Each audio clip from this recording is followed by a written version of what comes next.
Sofia, boa noite. Gostaríamos de pedir que você comentasse a declaração de Trump sobre a Ucrânia feita ontem. Estamos prontos, após o que foi dito ontem em Washington, para continuar o diálogo com os EMEAR sobre a normalização das relações bilaterais e sobre a resolução do conflito ucraniano? Se me permite mais uma pergunta como complemento. Como avaliamos a ameaça de imposição de tarifas de 100% em relação aos nossos parceiros comerciais do ponto de vista dos interesses econômicos externos da Rússia? Talvez você tenha conseguido discutir isso? Acho que é a mesma pergunta, porque a declaração foi sobre isso.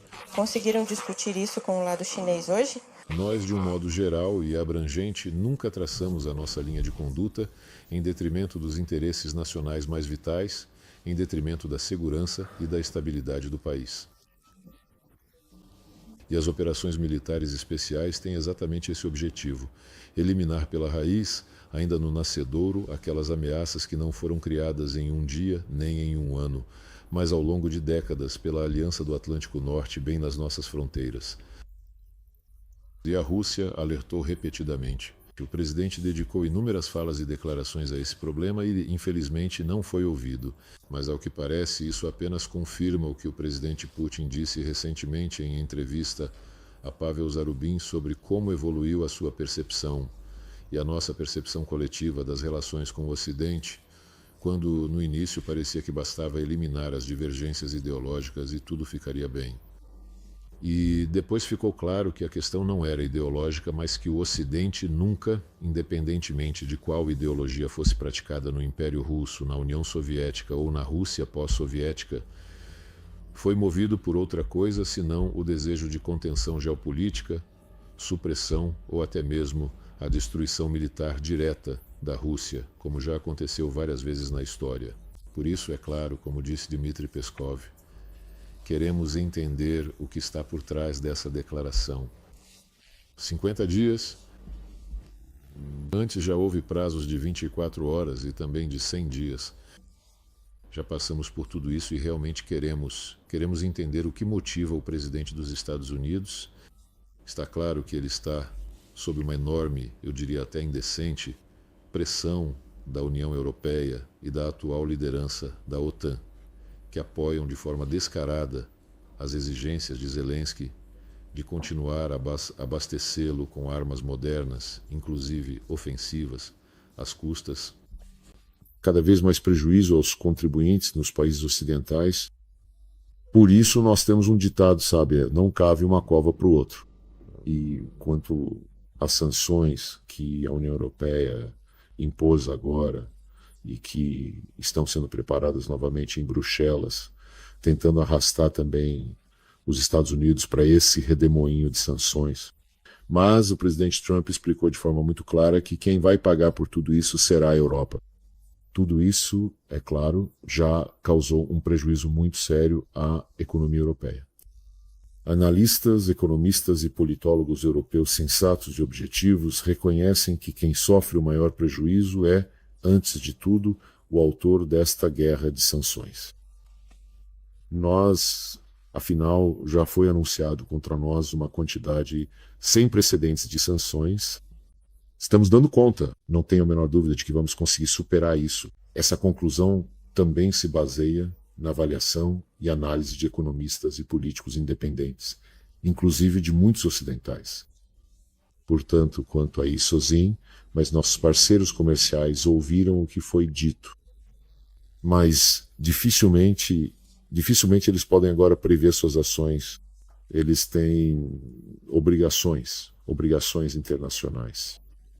E conhecendo esses nossos parceiros, não vejo como eles poderiam abrir mão de sua política independente, da política de cumprimento dos acordos alcançados tanto por canais bilaterais quanto em formatos multilaterais. Sergei Viktorovich, o senhor poderia compartilhar detalhes do encontro bilateral com Xi Jinping? Que tipo de mensagem você transmitiu ao líder da China da parte do presidente Putin? E uma pergunta sobre a OCS.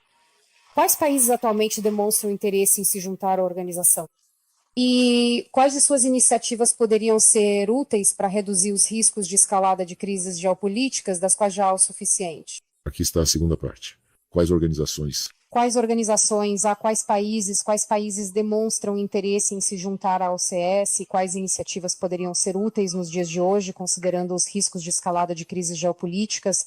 Bem, no que diz respeito à conversa dos ministros das Relações Exteriores da OCS com o presidente Xi Jinping e a conversa subsequente com a delegação russa, foram discutidas questões fundamentais sobre o desenvolvimento da Organização de Cooperação de Xangai, e na reunião bilateral discutimos nossa coordenação na direção da política externa, de acordo com aquelas diretrizes estratégicas fundamentais que foram previamente acordadas pelo presidente Putin e pelo presidente Xi Jinping.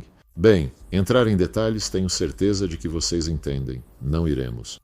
Quanto aos interessados em se juntar à OCS, hoje foi tomada a decisão de conceder o status de parceiro da Organização de Cooperação de Xangai à República Democrática Popular do Laos.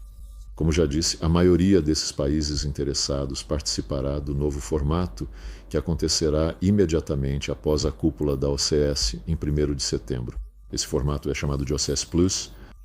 Nele, participarão cerca de 30 países e organizações multilaterais. Mas quanto aos desafios e riscos, não quero agora detalhar aquilo que todos já conhecem bem, e mais uma vez expor nossa posição conhecida sobre como estruturamos nossas ações nas áreas que ameaçam nossa segurança e outros interesses nossos.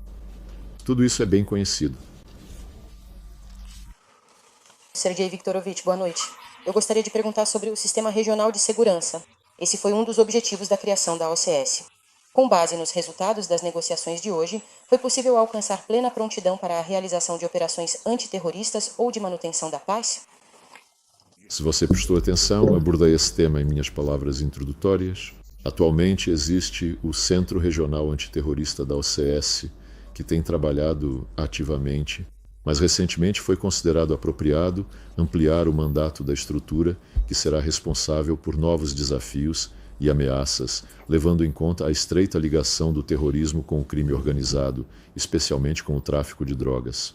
Foi decidido criar em Tashkent, com base no atual Centro Regional Antiterrorista, um centro universal da OCS para o combate a novos desafios e ameaças. Ao mesmo tempo, está sendo criado em Dušanbe um centro antidrogas da OCS, que será conectado por meio de um acordo especial e procedimentos de cooperação com o Centro de Combate a Novos Desafios e Ameaças.